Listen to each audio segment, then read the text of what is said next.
الحمد لله رب العالمين والصلاة والسلام الأتمان الأكملان على خير خلق الله أجمعين نبينا محمد وعلى آله وصحبه ومن تبعهم بإحسان إلى يوم الدين وسلم تسليما كثيرا. All praise is due to Allah, and we ask Allah to send His peace and His blessings. And after some investigation, I came to realize that the most accurate translation for as-salatu was-salam, the most accurate translation is, may Allah exalt His mention and grant Him peace.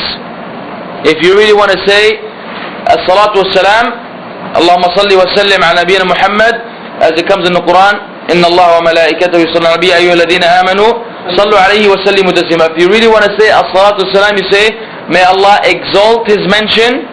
Exalt yani raise His mention, His dhikr, yani mentioning His name, and grant Him peace. Hey, because really when you say may Allah send His peace and His blessings, blessings is barakah. And you say Allahumma salli wa sallim, there's no barakah in there either, unless Allahumma salli wa sallim wa barik. You see what I'm saying? So really it's not an accurate translation, although it is the most common one. You may use it, of course, it's not wrong. But the most accurate translation based on the understanding of the salah of Allah and the Prophet ﷺ, which means that Allah will mention him among the close angels, among the angels who are close to Allah. This is what it means when they say Allahumma salli. This was after the tahqiq of Ibn Qayyim al-Jawziyah rahimahullah. Many of the ulama, yani this is the interpretation of when you say Allahumma salli ala nabiyyina Muhammad. Okay, salah is salah. So it doesn't mean that salah that we comes to mind. It is Allah subhanahu wa ta'ala mentioning him among the close servants, yani the angels that are close to Allah. And salam, to grant him peace, him, his religion, his followers, protect us from any deviance, any harm and things of the sort. So the most accurate translation is, may Allah exalt His mention and grant him peace. And you could say peace and blessings also, no harm inshallah. Continuing with Al-Aqeedah al-Waasitiyyah, and particularly the quality of love. Hey. Does Allah love? And if so, what are the things that Allah loves? And once we know them, how can we put them into practice so we can acquire the love of Allah? So it's like a chain reaction here, something kind of a sort, or domino effect. You know, we have first that we have to establish that Allah loves based on textual evidences, because you cannot say that unless we have a dalil. Cannot make such a claim unless you have a dalil. So after we establish that, then we look what are the things that Allah loves, that we're able to do, because Allah may love a particular place, and that there's nothing you can do about it, and there are qualities that we may have that as servants. And then how do we actually integrate that into our lives, so we could be qualified and be among those whom Allah subhanahu wa ta'ala loves. So this is a big deal. Actually, there's no bigger deal than this deal, because as we mentioned before, if we do acquire the love of Allah, hey, life is good. Life is good, and the hereafter is good. Everything is good. Hey, you don't have to worry about nothing anymore. Even if you're miserable, even if you don't have money, even if you're whatever, you're in an accident every day, if Allah loves you, He will always make a way out for you. Or He will give you patience at the time where you need patience. You will be one of the awliya of Allah. Awliya, which is the close friends of Allah subhanahu wa ta'ala. No matter what difficulty they're in, they're always protected. Even if physically they may not be protected, spiritually they're protected from deviance, from disbelief, from innovations and things of the sort, which is more fundamental. Otherwise, Ayub, he was tested for so many years with sickness and illness, but did he say, for instance, had he not been protected? Assalamu alaikum. Tafaddal. Did he say, for instance, what kind of God is this? What did I do? As some disbelievers say today, I'm a good person. Why am I being? I don't want to believe anymore. You see what I'm saying? Did he ever say that? No. Imagine all these years, people can even come close to him. The only one who was patient with his wife, the Prophet was totally disabled. Yet he remained, for Allah protected him. Although he was being tested outwardly, he was being protected spiritually. So when Allah loves a slave, it does not matter now what appears to the people. It is what really how his life becomes facilitated even through calamities. Actually, calamities may be an indication that Allah loves him even more. Because there are sins that you commit, which the only way that they will be taken away is when you suffer. And there are degrees and levels in Jannah that you will never be able to attain with your own deeds. But through the calamities and your patience, you will be given this particular level in Jannah. So really it's a win-win situation. And because we don't know the outcome of things, we only deal with the outwardly things, we will never be able to pinpoint when we are being supported and when we are not, and when we are being tested and when we are being punished for sins and all these things. Then the only feasible solution is that whatever it is, how do we get the love of Allah? So we don't have to worry about all the rest. We will know that whatever is happening is good, because Allah will be protecting His servant in more than one way. And if you read the stories of the prophets in the Quran, as Allah subhanahu wa ta'ala says that in لَقَدْ كَانَ فِي قَصَصِهِمْ عِبْرَةً, in their stories there was a moral, a lesson, wisdom. It's not just you read the story of Yusuf alayhi salatu salam and the story of Ibrahim and Nuh. It's not just a narrative for you to have some entertainment. Rather, you see that the most beloved to Allah are those who are suffering the most. Their own people telling him, you're a liar, you're a magician, we're going to kill you. If you don't stop giving us da'wah, we're going to kick you out of our town. You better be quiet. If it wasn't for your people, we would have terminated you already. We will stone you. You read, you say, subhanallah, those are Allah's friends. And look what they're suffering. Ibrahim was about to be thrown into the fire. Prophet Muhammad had to run away. He lives in Mecca. He had to run away with Abu Bakr as-Siddiq running away from the people, hiding in a cave, until they made it to Medina. And how long was it before they were able to come back? So all these indicate that if a person has Allah's love, it does not matter what outwardly appears to be to the people that this person is going through calamities. Allah will protect that servant in his deen. And the most important thing to keep firm is your deen, where your iman does not shake even if you are suffering. You remain firm, you are patient at the times that you need to be patient, and all this is a byproduct of attaining the love of Allah. So where are we from that, and what are the qualities that Allah does love, and how do we put them into our life? This particular few pages will be dealing with, inshallah, somewhat extensively. So let's ask Allah subhanahu wa ta'ala to allow us to put them into practice so we could be among the successful. طيب, we said then ihsan is two kinds, right? You were not here last week? طيب, hey, you got away, And the worship of Allah, as if you could see creation of Allah too. Worship Allah as if you could see Him, though you cannot see Him. No. The two kinds of ihsan is the ihsan in the worship of Allah and the ihsan to the creation of Allah. Then the ihsan in the worship of Allah is what you're saying, at two levels. Which is the first level, worshipping Allah as if you can see Him. We said that someone who's doing it out of joy, out of excitement, he's happy to be worshipping Allah. Someone who's in this particular state. The other one, if you cannot see Allah, then know that He sees you. Is someone who's more in a state of fear. He's concerned about the punishment of Allah, being disobedient. So he will stay away from haram things because of the fear of Allah, not necessarily because of the love of Allah. And we said there is love, but it is not as intense as the first level. And this is how the ulama interpret this particular statement: أن تعبد الله كأنك تراه فإن لم تكن تراه فإنه يراك. To worship Allah as if you can see Him, but if you can't reach that level, then know that He sees you. And I'm translating it per the meaning, not per the word. Otherwise the wording says, but if you can't see Him, then know that He sees you. And we know that you cannot see Allah Jalla Jalaluh. وتقدس اسمعكم سلام ورحمة الله أهلا. طيب. This brother wants to join class. He's a new Muslim. No problem. You please stop. Okay, so we said then there are the three categories. Beautiful. Okay, no, that was in terms of the worship of Allah subhanahu wa ta'ala. Then we said that ihsan with the creation is three things. Anyone? If you could accepting to do goodness. طيب, which is we said badlun nada. Let's try to remember them. Trying to do good things. Aywa. يعني exerting yourself in the service of others, servicing others, really being a service to the Muslims. The second is كف الأذى. بذل الندى is like spending. كف الأذى is holding back on harm.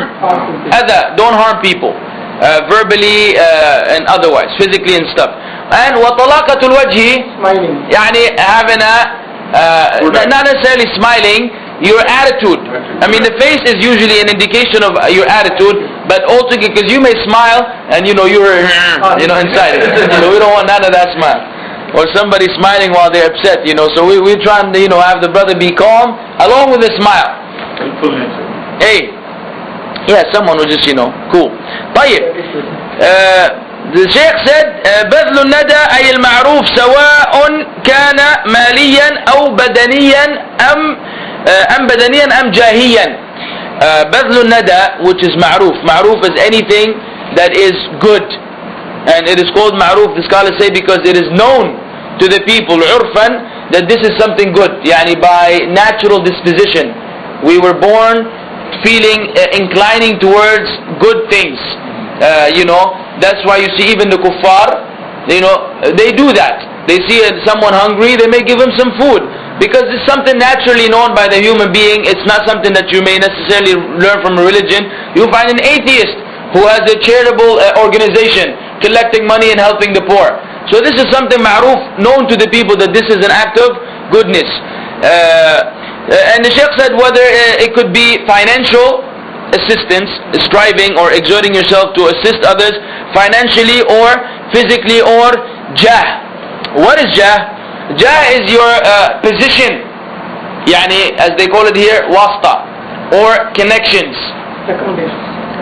Well, yeah, it could be a form of recommendation. Basically, you are, let's say a person who's qualified, wants to join this particular university, and you have an instructor in this university who is a friend of yours. Okay? Now you deserve the job. Pay attention, there's no oppression. Because he knows the owner, he may intercede for you. Say, listen, this brother is trustworthy, I know him, he's educated, he's able to do the job. He brings you on because of his position. Maybe they would have ignored you had you not been in the cycle of things. But it's very important that this is not done with oppression, where someone who's more qualified than you is thrown away and then you take in his position. That's not considered anymore. This becomes dhulm. And then you are in trouble, he's in trouble, everybody's in trouble. So this is only in the context where it is halal and the person is deserving. And sometimes you need this today in your own paperwork. You may want to renew your iqamah and there's nothing wrong with your stuff, except there's a twist in it. For whatever reason they want to make things difficult. And it is right, you're not illegal, you're not doing anything unlawful, but knowing someone somewhere may get the job done. And this is your right, so there's no harm in that. But if you try to cheat, lie, change your age, name, something along these lines, no more. So this is what is intended by that. طيب. وكف الأذى أي ألا تؤذي الناس بقولك. You are saying if we want to renew the iqamah, that is a good cause. That means there is no harm in my permission or something, but I want to renew the iqamah, I am facing the problem. So if the iqamah charges is 200, so I will pay. Not the bribe. No, you have to, no, not bribery. No, not bribery. No, but hold on, no, still. No, I didn't say. Nobody understood that. You're the only one who understood that. They all here defended me already. Listen, let's put it this way.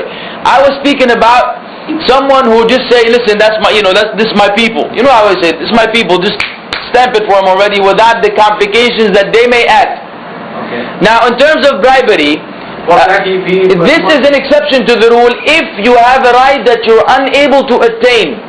If you have, they confiscated your passport, and according to the law, they have no right to confiscate your passport. طيب? And they will not give you your passport unless you pay some money. In this case, the scholars say it is allowed to pay that money in order to get your right, not to get a special privilege, not to get an advantage over others. Yani you want to beat 20 people in the line, so you go in front of them. No. But if that was your position, and they're not giving you your right, then you may pay the money, and it's haram for the one who consumes it, not haram for the one who pays it. because you would have not been able to get your right helpless. unless, exactly. But this is very, some people misunderstand this and they go bribing everybody thinking that I am excused. So really you need a fatwa per situation. Each time you are in this, you must present it to a scholar who looks at your situation. Is this really a necessity for you? Is this really your right or otherwise? Because sometimes you think that, our right is just to live freely. There should be nothing, So this has a very limited context, and so it must be referred to the people of knowledge prior to saying it's okay for you to pay money, in order to get your right. And then you're not considered to be rashwa. You're not held sinful for that because you're only getting your right. But the person who consumes the money, that's haram for him to take that money because he was supposed to give you your right without asking for the money. But still, it is an illegal act. No. It is against the No. Set aside the government.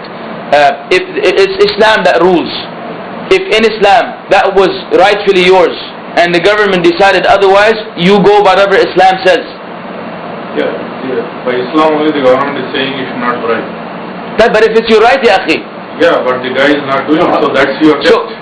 No. The deen is not like that. The deen is not sophisticated and complicated like that. If I don't pay the bribe, I will suffer.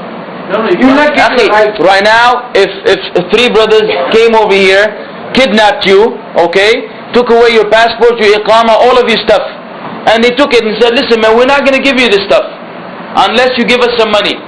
But yet, it's a bribery. You cannot give him money to get your right? You think this doesn't make any sense? Yes, it's But this is not bribery. Bribery is it is bribery. In a position. A person comes in the middle and tells you, look, I know the thieves. Let's do it according to your formula. A person in the middle knows the thieves. Says, look, I will get your stuff. You give me the money. Now it's bribery. And he's asking you, and you cannot get your money, your stuff, unless you pay this person money. It is permissible for you to give him money because no one has the right to take your passport. You had the right to carry your passport, your iqama, and so forth. You see what I'm saying? So in this case, Allah will not hold you accountable for something that is beyond your scope. You may suffer, your family, your children, all of you become illegal. You may get kicked out of the country because you have to suffer the consequence of someone harming you or taking your rights. No. The government has made a provision. Forget about the government, dear Sheikh. I gave a hypothetical example about the iqama and something along these lines just to get the idea closer to mine. Forget about the government. We're talking about in Islamic law. If your right is taken and the only way you could get your right back is through paying someone money, which is usually considered bribery, in this case, I have fatwa of many scholars. In this case, you are not sinful for paying this money because you're getting your right back. In case there is a demand to pay, it's not that you want till you say. Yeah, of course, the person is asking you for money. What I'm saying is, see, the iqama is lost, you can approach the government, you can get another one. Yeah, Sheikh. No, if that is the case, if option is open, then it's okay. He's saying that is the goal. He's not talking about the law. So he is just not talking about only that iqama. He has given example. No, I'm not. Subhanallah, what's wrong with everybody attacking me today? Brother, understand it in the right context. I'm giving you an example. Okay, let's say that the factor, the people that you will report the stolen iqama to are the ones that took your iqama. Where are you gonna go? The agency that you go report, okay, the same people that you're supposed to tell them my iqama is lost, they are the ones who took your iqama. They have a business, they sell them. What are you gonna do? If you feel like that, you encourage the guys. You're not encouraging. Yeah, akhi, this is your right. You're not encouraging them. They are their affairs with Allah. It is a bigger picture. No. Some people don't give it because if you keep on giving, one guy gives, second guy gives, then there is a value. They say, you do whatever you do. This is not your job. They know what they're doing. Their affairs with Allah. You're not encouraging them. You are not doing this willingly. You are in a situation. That's it. Yeah, but you're forced to do it. So the Islam says, "Ad-darurat tubih al-mahdhurat." This is a qaida, a principle in Islam. Necessity allows forbidden things. Can you eat pig right now? If I brought some bacon, can you eat it? No. But don't we know that Allah says in the Quran, if you were muttar, if you were in a condition where this is the only thing available, you can eat it due to necessity. Similarly, you shouldn't bribe, you shouldn't encourage people to make this a business where they take people's money wrongfully, and you don't want none of this stuff. But if you are in a case of necessity where your right cannot be taken unless you pay some money, then it is okay for you to do so because it's your right. But that money is haram to those people. Haram for those people, not haram for you to pay it. A situation where there are two ways. We can take your view saying, okay, I pay. It's not my way. No. One view is to pay and then solve the problem. One view may be that, okay, I will suffer, I will not do it.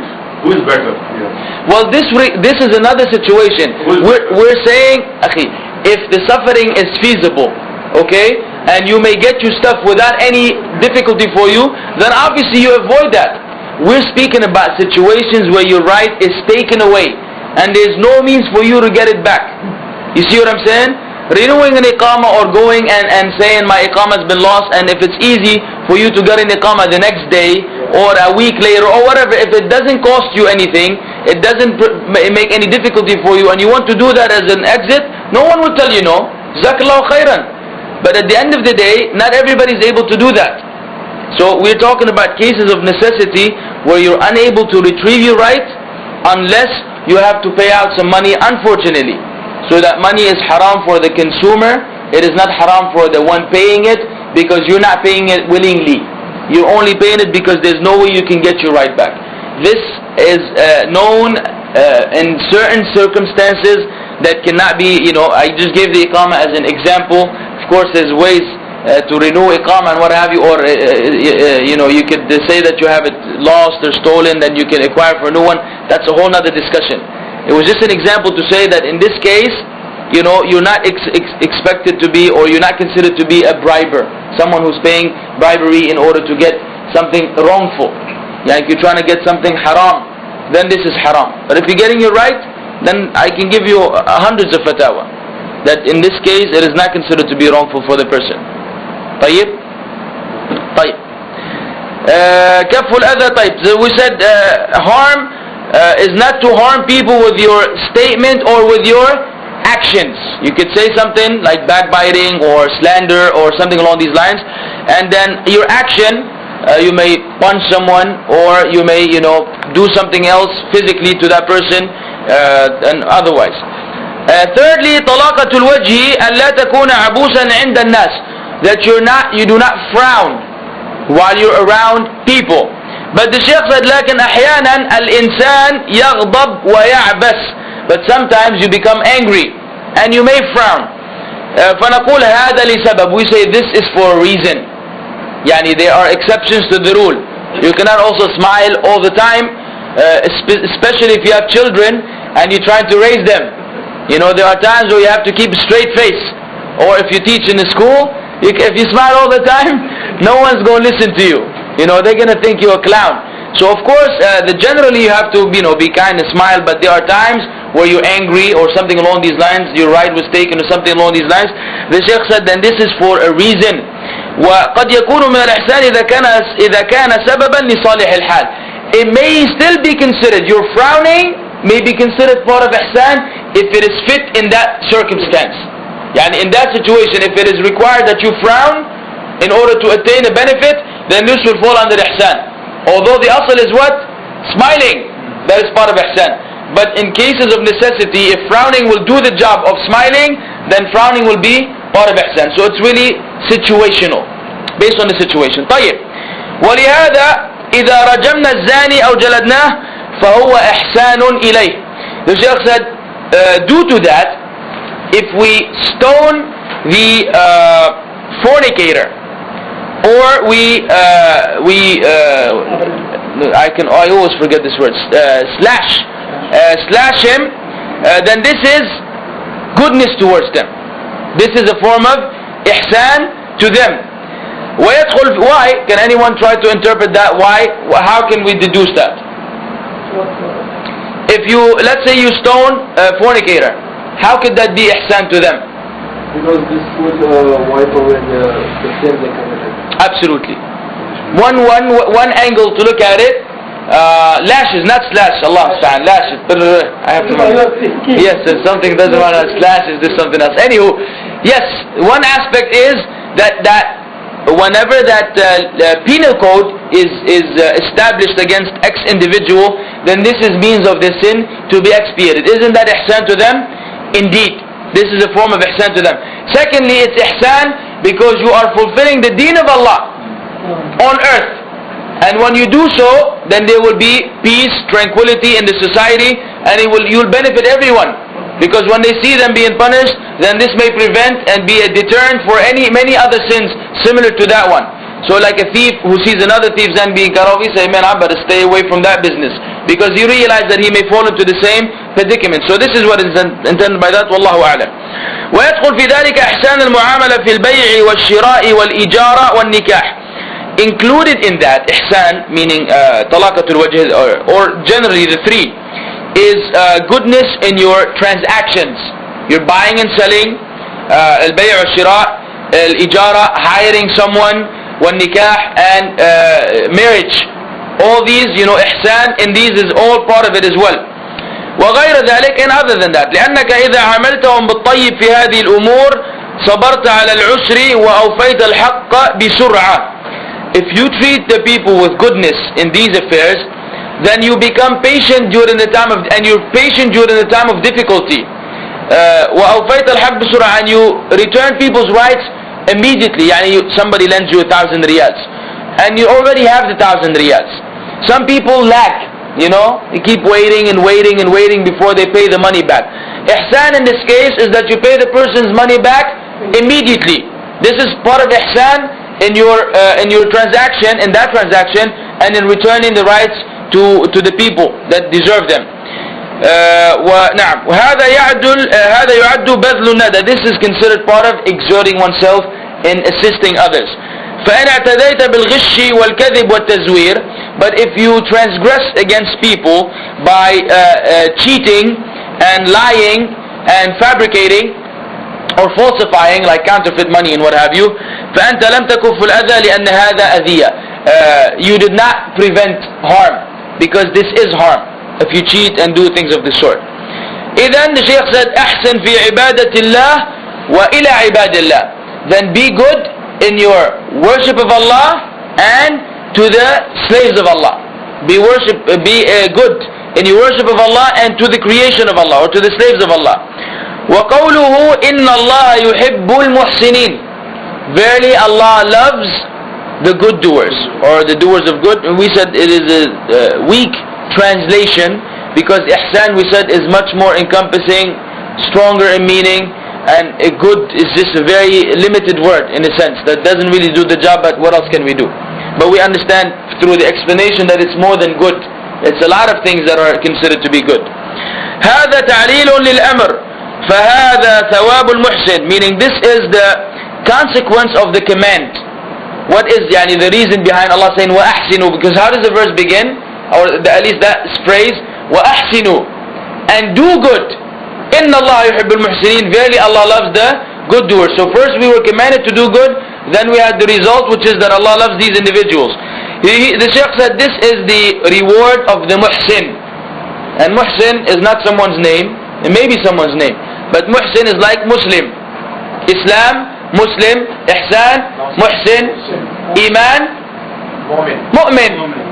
So that's the Arabic language. All these are called masdar. It's a form masdar. It's derived from the root word. Yes, of course. Or maybe an adjective. It may be noun, adjective, depending on the context. Masdar means? Masdar, it's usually, I don't know I would not know how to translate that. But basically they're derived in a sense. So like the same way in English you maybe have a noun or adverb, adjective. Then similarly, mu'min, mu'adhin, adhan, mu'adhin, iman, mu'min, ihsan, muhsin, and Islam, Muslim, and so forth. You can think of other examples. طيب. فهذا ثواب المحسن أن الله يحبه ومحبة الله مرتبة عالية عظيمة. So this is the reward of the muhsin, that Allah loves him. And Allah's love is an honorable, great degree, level, status, or state. وَوَاللَّهِ إِنَّ مَحَبَّةَ اللَّهِ لَتُشْتَرَى بِالدُّنْيَا كُلِّهَا. The Shaykh said, and by Allah, the love of Allah deserves to be purchased even if you had to pay the whole dunya as a payment. Everything in this world is a payment to attain the love of Allah. he said this is, this is it. وَهِيَ أَعْلَى مِنْ أَن تُحِبَّ اللَّهِ, and it is better and higher in degree than you loving Allah. So Allah loving you is better than you loving Allah, right or wrong?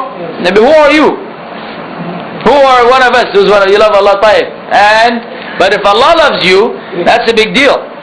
فكون الله يحبك أعلى من أن تحبه أنت. So the fact that Allah loves you is better and higher than you loving Him. ولهذا قال تعالى, this is why Allah says in the Quran, the ayah which everybody here should know, or not everybody, almost everybody here should know. Yes? Surah Al-Imran,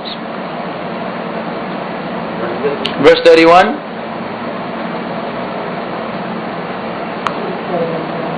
قل إن كنتم تحبون الله فاتبعوني يحببكم الله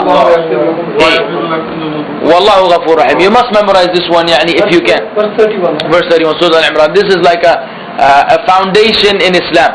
This is the verse that is used for da'wah to the non-Muslims, da'wah to the Muslims, and this is one of the strongest verses among many others that indicate the necessity of following the sunnah of the Prophet Muhammad sallallahu alaihi wasallam. For those individuals who say that, I will, inshallah, yes. Say if you say in kuntum, if you love Allah, or really what is intended, if you claim that you love Allah, but the wording is if you love Allah, then follow me. Allah will love you and will forgive you your sins, and Allah is the oft-forgiven, the most merciful. So the shahid here, as the scholars called it, I don't know if he will mention that. He didn't mention it here. The scholars say this is called Ayatul Tahaddi, the challenging ayah. The ayah is called Ayat Tahaddi because Allah challenged the creation, all of them. If they claim that they love Allah, then the only way you could prove it is not by statement, by action. You see how it is? You say that you love Allah, everybody will say that. Even the kafir, he will tell you that I love God. Then you say, then where are you from the following? Not from the statement, not from the talk, because talk is cheap. Where are you from the implementation and the following of the Prophet Muhammad sallallahu alaihi wasallam? So then you evaluate the individual per that. No need to talk.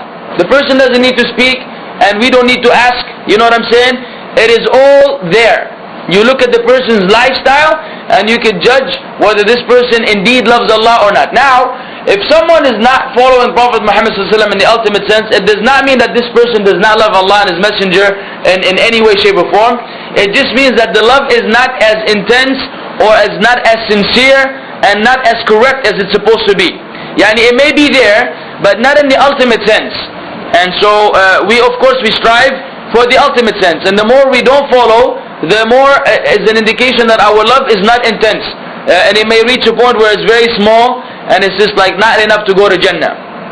Not really enough to go to Jannah, and it may land someone in the hellfire. So this is the context that is discussed here. The Shaykh said, so that's why Allah said that, Surah Al-Imran verse 31. Next time I ask you, inshallah, everybody should have it memorized in Arabic. Okay? قُلْ إِن كُنْتُمْ تُحِبُّونَ اللَّهَ فَاتَّبِعُونِي يُحْبِبْكُمُ اللَّهُ وَيَغْفِرْ لَكُمْ ذُنُوبَكُمْ. But the shahid is, Allah will love you. يَغْفِرْ لَكُمْ ذُنُوبَكُمْ is an extra one. طيب. وَلَمْ يَقُلْ فَاتَّبِعُونِي تُصَدِّقُوا أو تصدقوا في محبتكم لله مع أن الحال تقتضي هذا ولكن قال يحببكم الله. Now the ayah does not say if you claim that if you love Allah, then follow me, then you would have proven your love to Allah. Although that's what the context, that's what it's supposed to be. The beginning, if you claim that you love Allah, then you will expect the verse to say, then follow me and you will be proving. Then we will believe that you love Allah. He said that's what you expect. But actually it doesn't say that. It says Allah will love you, which is not what you will be expecting unless it was revealed by Allah, which is the case. You see what I'm saying? You expect that it's just proven. Like you say, give me 5 riyals and that will prove that you really are my brother. And so I give you the 5 riyals, you say, now you've proven that you're brother. You will not tell me, now I love you. I wouldn't be expecting that. We'll be expecting the first one, just a rough example. طيب. ولهذا قال بعض العلماء الشأن كل الشأن في أن الله يحبك لا أنك تحب الله أو لا أنك تحب الله. The ulama, he said, the scholars have said, the whole affair, the real deal, as they say, is that Allah loves you, not that you love Allah. كل يدعي أنه يحب الله لكن الشأن في الذي في السماء عز وجل هل يحبك أم لا. He said everybody claims that they love Allah, but the whole thing is about he who's above the heavens, he who's above the heavens, the exalted, the most high. Does he love you or not? That's what it matters.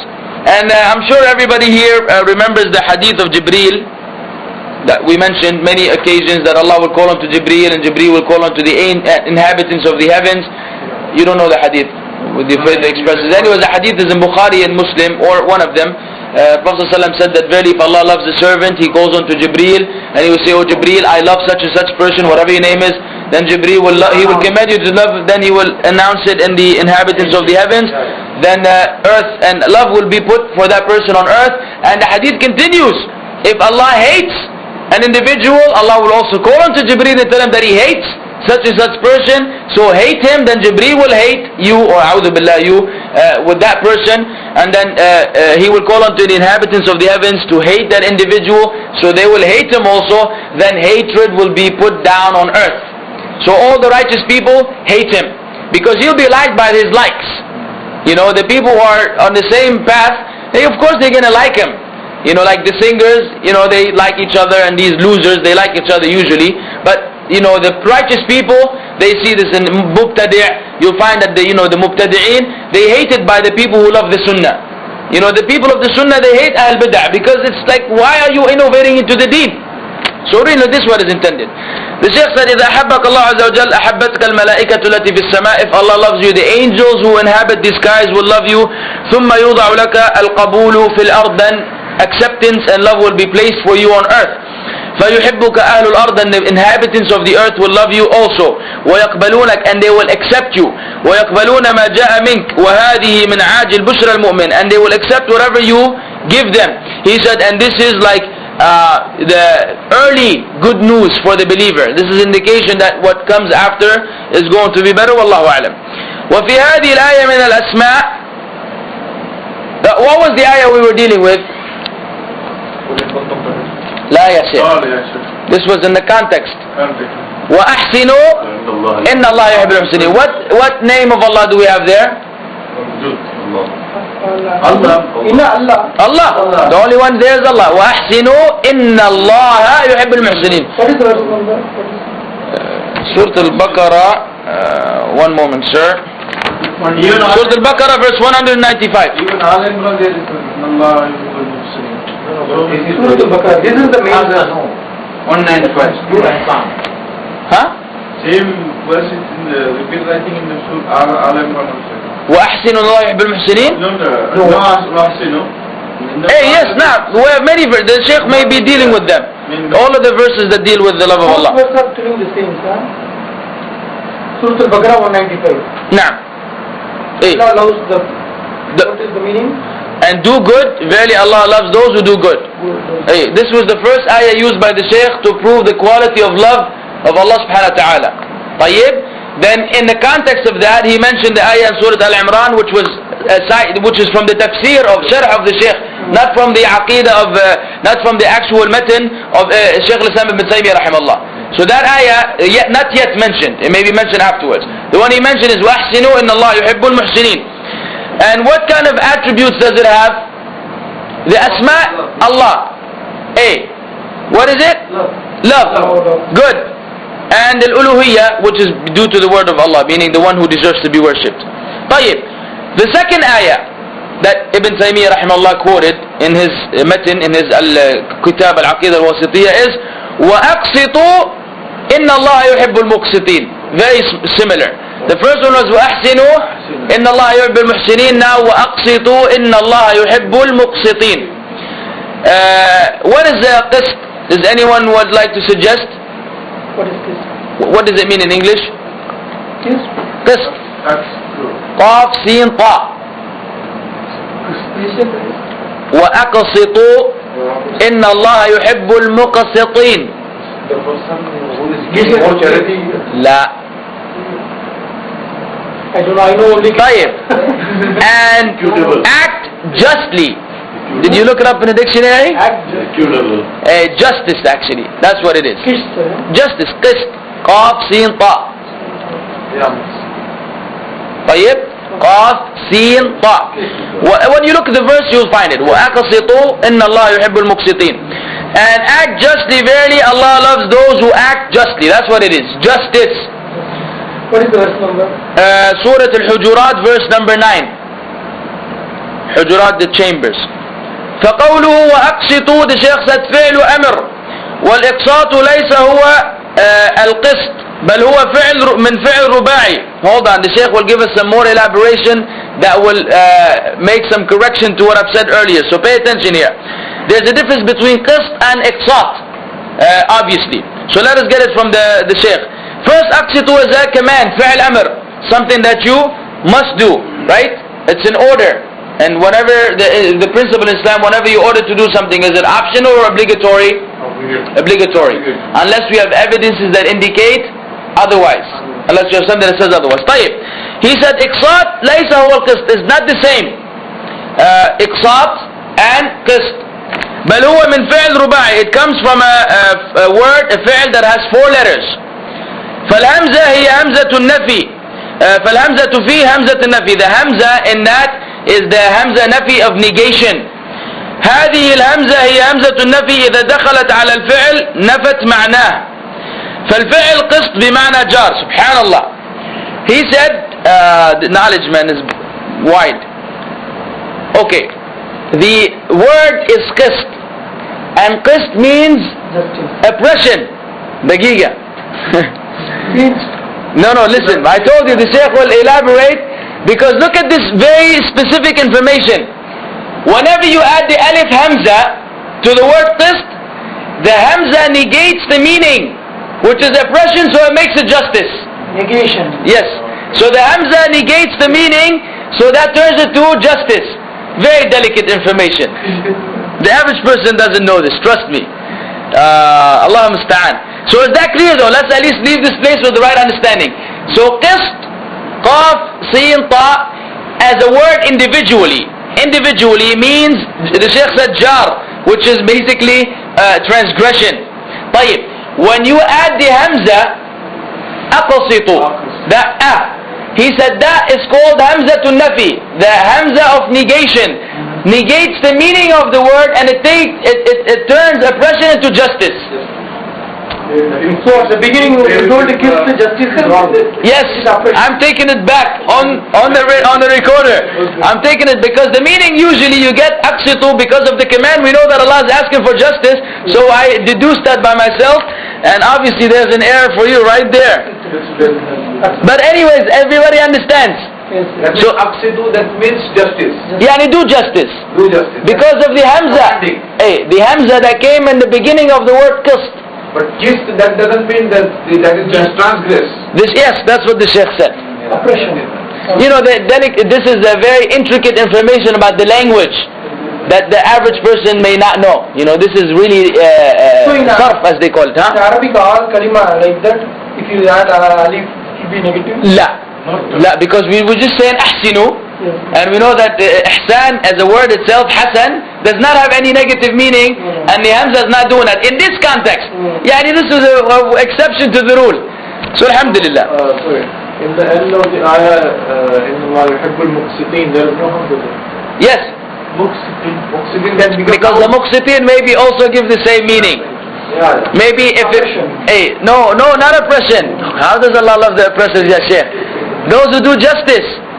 Justice means aqsitu means justice. Listen, let the Shaykh explain, and then if we still have a misunderstanding, then we will deal with it later.